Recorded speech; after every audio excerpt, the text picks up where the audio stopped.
Tasha Manoranjan, the founder of PEARL, that stands for People for Equality and Relief in Sri Lanka. Tasha joins us from Toronto in Canada. Tasha, what's your reaction to this announcement by the new president?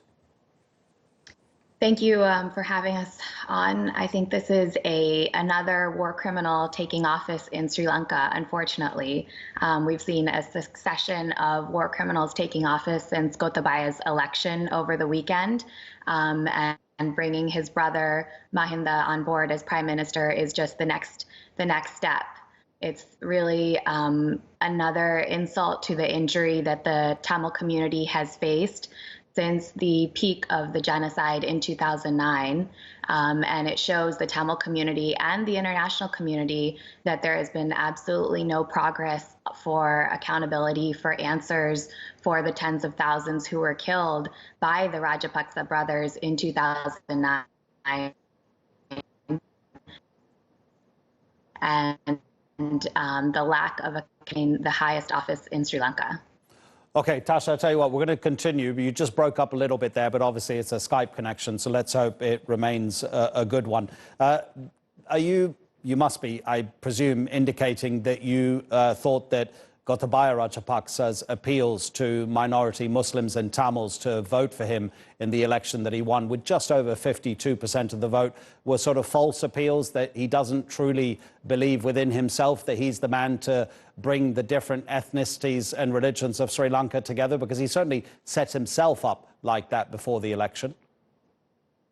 I think if you look at Gotabaya's campaign, he is very clearly appealing to Sinhala Buddhist nationalism, and he was portraying himself as the hardline Sinhalese candidate who will be able to restore security and restore Sinhala Buddhist nationalism to the island. He campaigned a lot on the lapse in security that enabled the Easter bombing attacks to occur in April of this year, and he really capitalized on that to stoke Sinhala fears that their Sinhala Buddhist identity in Sri Lanka is under threat. And he was able to capitalize on that and really soared a victory with nearly 80% of the vote by Sinhalese on the island. And if you look at the Tamil and Muslim voting patterns, they voted overwhelmingly against Gotabaya because they knew the true face of the Rajapaksa brothers. The Rajapaksas have proven themselves time and time again to be Sinhala Buddhist nationalists at heart, in action, in word, in deed.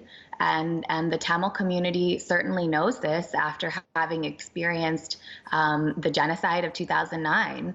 And Gotabaya was the primary architect as then Minister of Defense for the mass atrocities that the Tamils experienced then. And the specter of both Rajapaksa brothers back as the leaders of Sri Lanka is certainly terrifying to Tamils and other non-Sinhala communities on the island.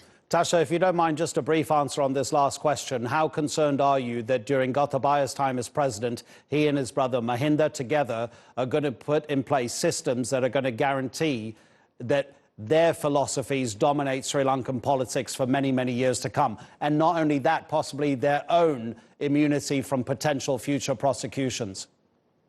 This is deeply concerning. I think these are two individuals who should be brought up to the International Criminal Court, who should face justice for the actions that they undertook as leaders in Sri Lanka before.